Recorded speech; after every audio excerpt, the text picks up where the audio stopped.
What's up, man? What's up, dude? Not too much. I'm Jay, I'm Ben. and we're here to do some cool live sound at the Wilson County Fair full of rides and beautiful people.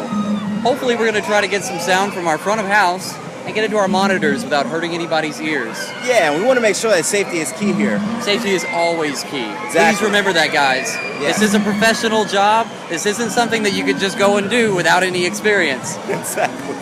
Let's go get to it. All right. What's up, guys? Ben here with a lesson in signal flow on our main soundboard. We just plugged our microphone into the input, and what I'm going to do is I'm going to outline how that signal flows through the board. We're going to come in and hit our mic pre. It's the first thing that we hit, which is our gain, and that's going to allow us to turn it up or down. Once we hit the gain and we've got a gain structure, we're going to hit the EQ. That's going to change the frequencies any way you want to, pulling them in and out. Once we go through the EQ, we're then going to go to our aux sends. Once the aux sends are hit, we're going to hit our pan. That'll allow us to go left or right on the board. And once the signal flow is hit here, we're actually in our main mix now. This is what's going to go to the output channels of the board. This is our buttons that would select which bus we want to hit, and once we have a button selected and sound coming through, I can bring this fader up, and down here on my mains, I'll come through the main soundboard from that signal flow. And that pretty much covers the basics for signal flow through a front of house board. What we went ahead and did is create a front of house mix. We have inputs coming in on all our channels. We're going to take all that sound from all these different levels and come to our outputs, main left and right. This is our main output bus. And I'm going to turn this up, and that signal is going to come out of here, go to the front of our board, and come out our left and right outputs because we're running stereo. Now, after the stereo output from the board, we're going to hit the next location in our signal flow, which is our front of house EQ for left and right. And that covers our signal flow at the front of house board. Oh, man.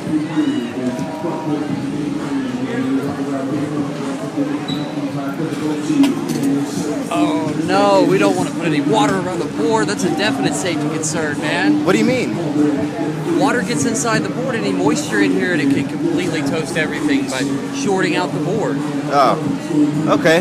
Then I guess we won't do that ever again. No.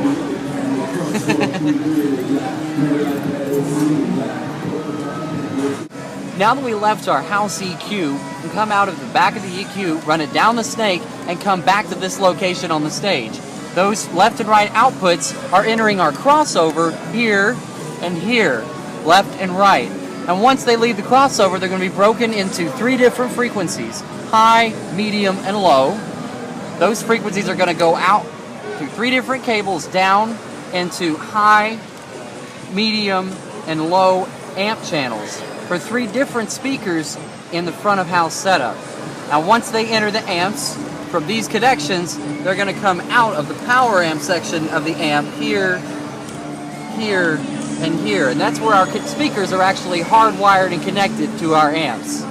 What's up, guys? Jay again, and I want to go over the crossover a little more. So, we choose how much the input level is into the crossover, then we're going to set our low frequency, and that's going to be sent to our subs, and then we have our mids and highs, and that sets up where your mids are going to be. The rest are going to go straight to the horn at the top of the monitor. Now, from this crossover, we're going straight into our power amplifiers. So we turn those on, crank up the volume, and now we have sound. What's up, guys? Ben and Jay here with another little lesson on signal flow with our monitor rack on stage. Jay, why don't you tell us how that's working? Alright, so now that we have set up our aux 1, 2, 3, and 4 on our main front of house board, we want to make sure that that's going to the right place. So it goes right into these 4 EQ channels that we have set up. So we have 1, 2, 3, 4. Remember that process. Board, then EQ. Exactly.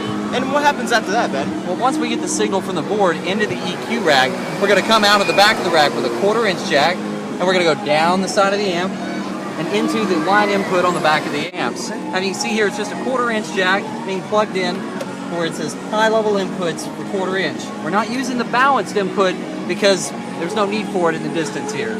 So after we get to the amp, what happens for sound to get to this? So once it's plugged in, we want to make sure that it's going out to our monitors, of course. So the way we do that is we put some outputs here.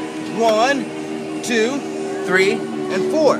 Now, Some wires may be a little different, so let's talk about one of them in particular. How about this one? Well, this is actually what they call a banana clip, and it actually allows you to plug either polarity, plus or minus, in. And the only way you're going to know how that's going to happen is because there's a knob on the side of this. You want to feel that knob and make sure you match that to the negative or black connector on the back of your amp.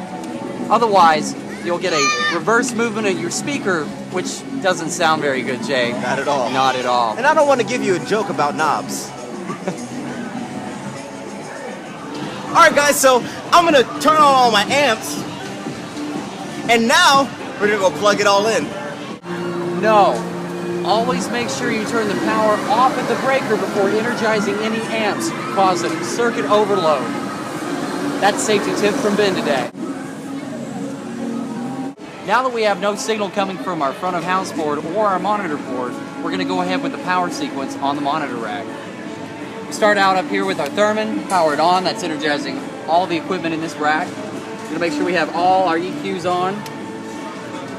And we're going to go ahead with the power on the amps. Now the amps are turned on and everything's switched. You can hear it click actually when it happens. You can go ahead and engage your volume with all your amps.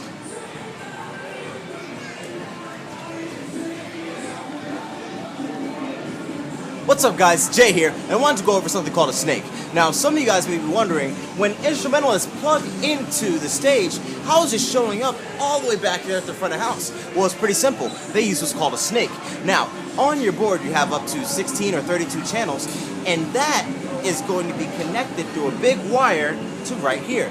And instrumentals can plug in, essentially making an extension cord.